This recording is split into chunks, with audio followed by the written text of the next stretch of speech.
Kalau kita sudah tenang, bisa menemukan titik yang namanya pusat dari, iya akhirnya barat ini batu ditumpuk-tumpuk itu seimbang. Jadi untuk menatik yaitu ya namanya spiritual ya kestabilan, keseimbangan, balance.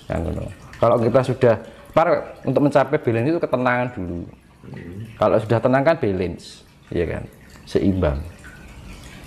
Karena di dalam kehidupan ini penuh dengan goyangan, vibrasi. Nah, vibrasi kita kan banyak kan, dari faktornya kan banyak. Nah, untuk mencapai keseimbangan itu akhirnya apa? Tenang, seimbang, balance. Kalau sudah balance kan temukan kedamaian loh mas, timbangan loh mas, keadilan, iya kan. Kalau kita sudah menemukan keseimbangan kan terjadi keadilan di dalam diri kita. Wes adil kan tentrem loh mas. Oh, ini banyak pakar dan ahli geologi bahkan ahli astronomi mengatakan bahwa akan terjadi megatrust di tahun 2030 mas, dan kemungkinan untuk Nusantara negara kita ini akan terjadi kemarau yang sangat panjang.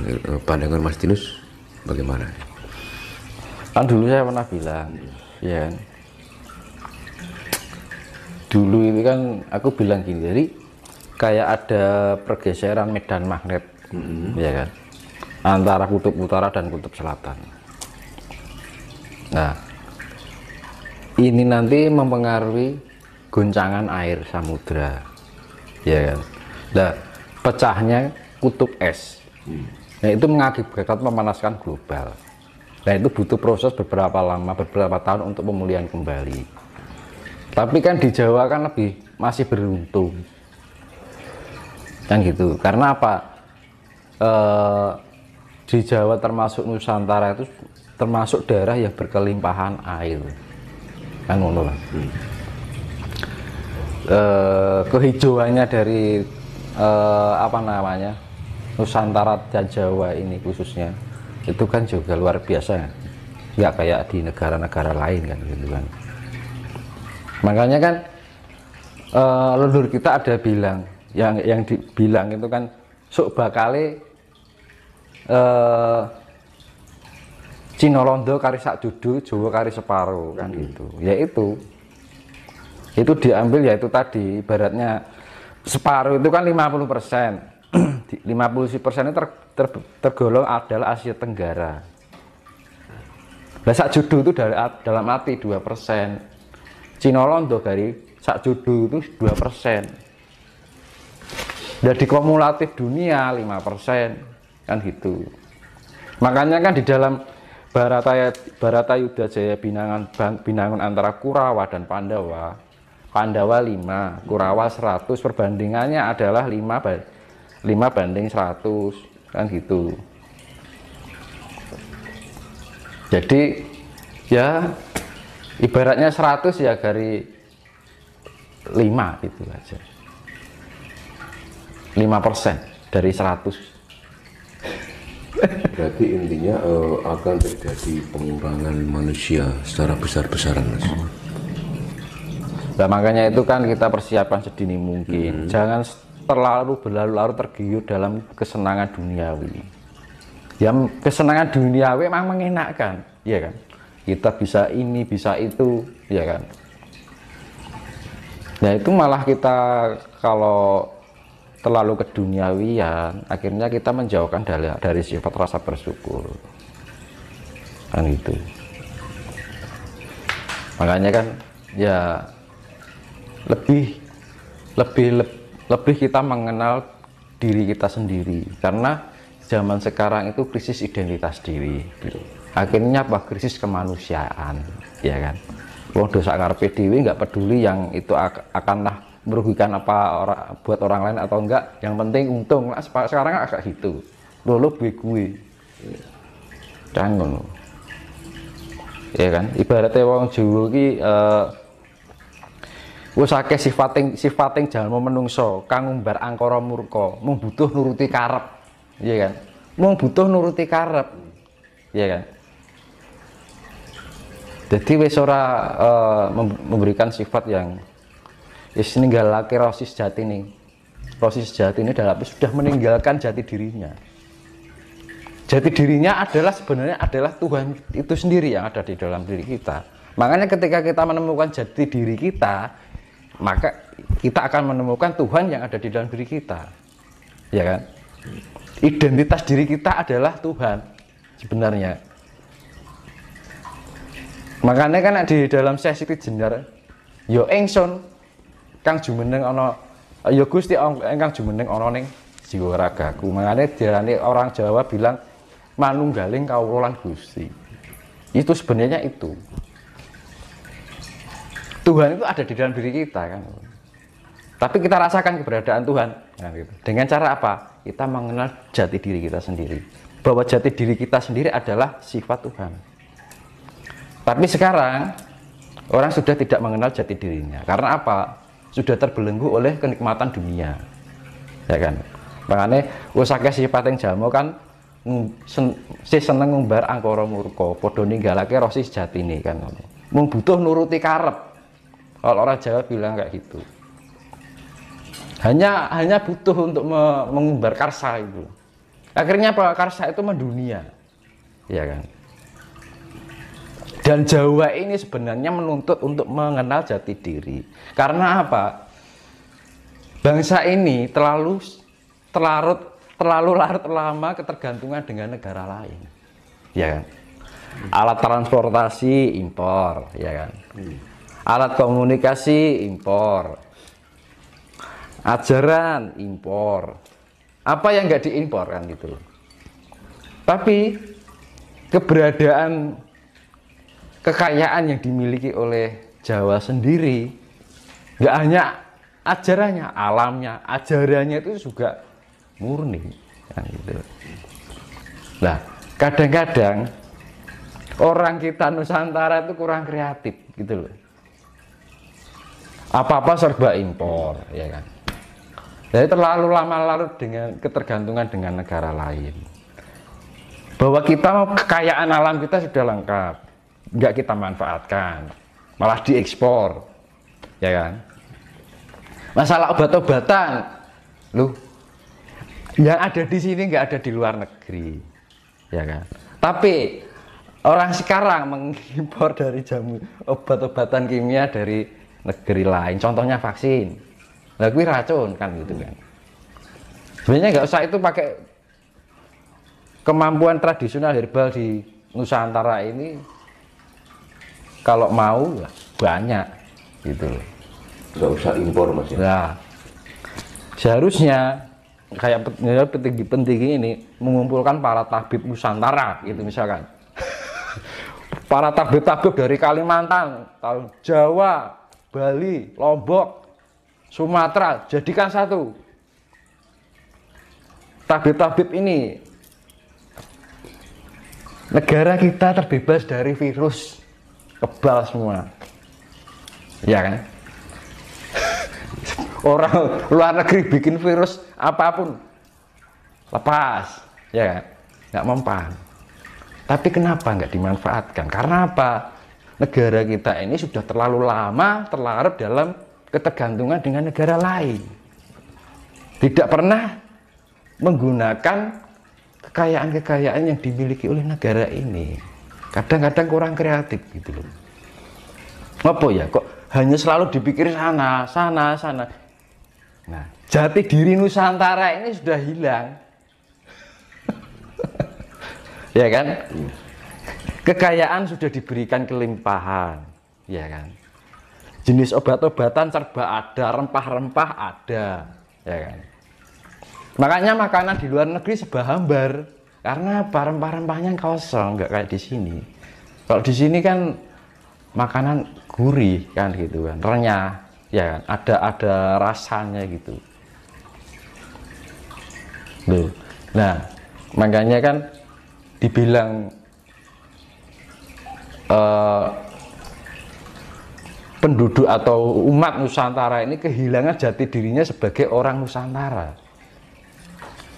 Tidak hanya dari level sudra, level raja-raja dalam arti petinggi negara ini wis orang gagas itu, nggak peduli dengan jati diri Nusantara. Katanya ingin menjadi suatu negara yang harus menjadi ada di dunia Sekarang gini ya, nggak usah jauh-jauh kita berpikir tentang kejayaan Nusantara.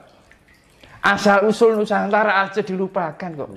Nggak usah asal usul dulu, asal usul diri aja loh, nggak tahu gimana akan memperbesar Nusantara. Kan sepele, nggak usah kita terlalu berpikir jauh. Karena apa? Kriteria Nusantara yang sebenarnya ketika manusianya itu mengenal jati dirinya.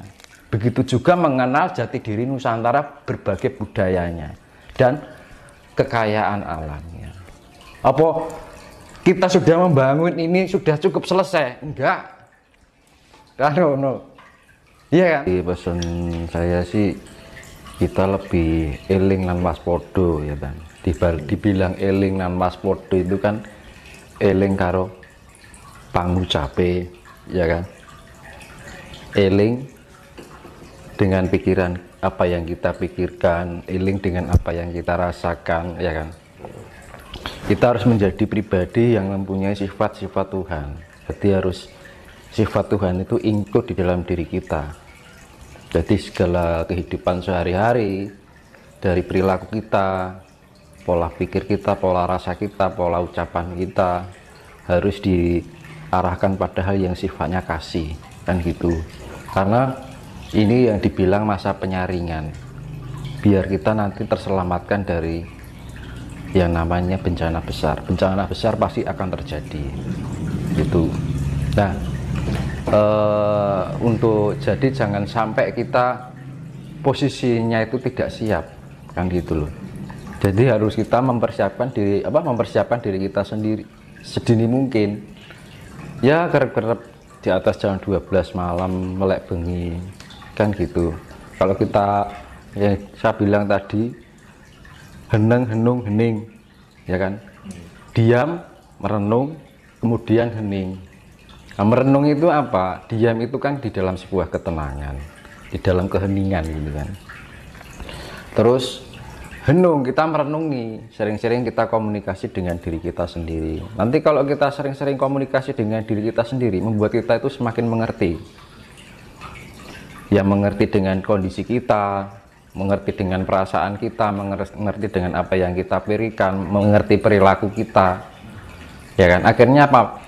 Di dalam sifat mengerti itu akan menuntun diri kita di dalam kehidupan sehari-hari. Biar kita menjadi lebih layak untuk dipantaskan di peradaban besok nanti. Karena peradaban besok itu ya namanya zaman kesucian, zaman kedamaian. Dan gitu. Suci kan dalam arti harus mempunyai sifat kasih mau. Kalau kita mau yang namanya kita olah spiritual, mau ajaran ini ajaran itu, kalau kita nggak bisa menerapkan kasih ya percuma. Karena Tuhan yaitu tadi kekuatan power dari alam semesta, bahkan dunia global semesta ini dari makro sampai mikro itu kuncinya adalah kasih. Gitu. Karena apa ya, itu tadi kembali kita harus mempunyai sifat pemelihara. Ya apa yang kita pelihara? Pelihara pikiran kita dengan baik, pelihara rasa kita dengan baik, pelihara perilaku kita. Kalau kita sudah memelihara itu, kita sama aja memelihara diri kita. Nah ketika kita memelihara diri kita bagian dari istilahnya memelihara alam semesta ini, mewakili gitu kan, dari diri kita sendiri. Dan itu harus bisa, kalau ini semua terjadi secara global, dari semua orang yang di muka bumi ini mempunyai sifat seperti itu, maka akan tercipta kedamaian.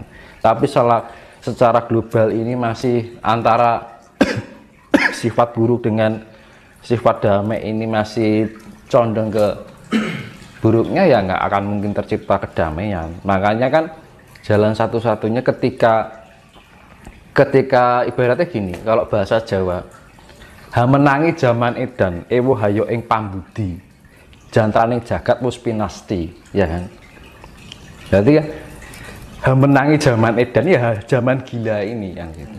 Ewo hayo ing pambudi, kita akan berbuat baik aja serba ewo kan gitu kan.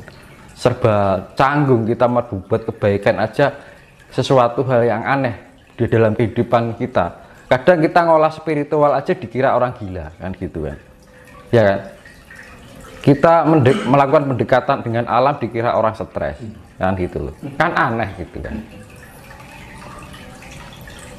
Hamenangi zaman edan, ewo hayo ing pambudi. Jantraning jagat wis pinasti kan gitu. Jantraning jagat wis pinasti berarti kalau sudah mencapai tingkat kegilaan sampai ingin berbuat hal yang sifatnya budi pekerti aja dianggap yang aneh gitu kan. Ya akhirnya apa? Jantraning jagat, jantra itu kan jangka. Jagat wis mesti ya akan bekerja ya alam. Itu tadi yang namanya global. Yaitu tadi megatrust itu sifatnya pembersihan. Karena air itu air samudra itu sifatnya neutron. Jadi penetralisir. Terus ini Mas, terkait dengan konsep eling, bahwa jika kita mau selamat dari seleksi alam, dari bencana, kita harus eling. Apakah konsep eling itu yang dimaksud eling sama yang sang pencipta atau bagaimana? Nah, eling itu ya bagian terkecil ya, saya contohkan ya. Kita mandi. Kita mandi bahwa kita merasakan bahwa yang mandiin kita air. Nah, itu termasuk eling, Mas. Kita minum nih. Kita minum, kita merasakan bahwa yang kita minum itu air dari Tuhan. Itu eling, Mas. Ya kan? Kita mau berbicara ini. Kira-kira omongan saya itu menyakitkan buat orang lain nggak? Itu eling. Ya kan? Perilaku kita kira-kira menyakiti, merugikan orang lain atau enggak? Itu termasuk eling.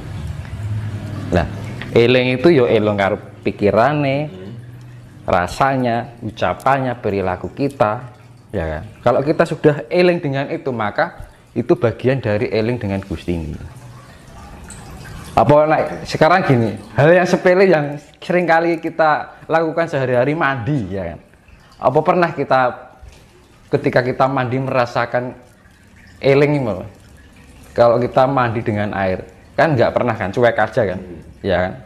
Nah itu hal yang sepele itu.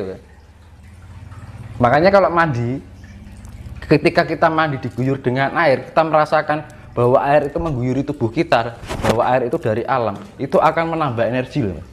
Karena ada sinergi antara alam dengan mindset kita ini, cipta rasa karsa ini.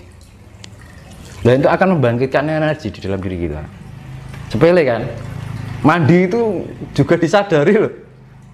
Makan pun juga, ketika makan itu kita sadari, ini nasi ini dari hasil bumi. Saya sadari kita setiap makan nih, jangan asal makan aja gitu kan.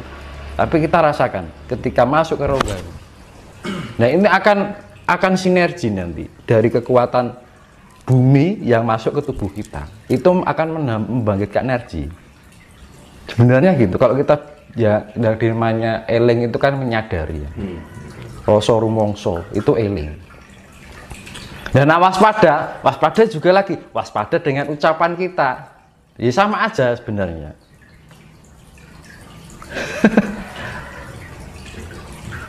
Nah itu, karena apa? Ketika kita menyakiti orang lain itu sama saja melukai diri kita sendiri sebenarnya. Karena apa? Hukum imbal balik, hukum feedback, hukum cermin, ya kan?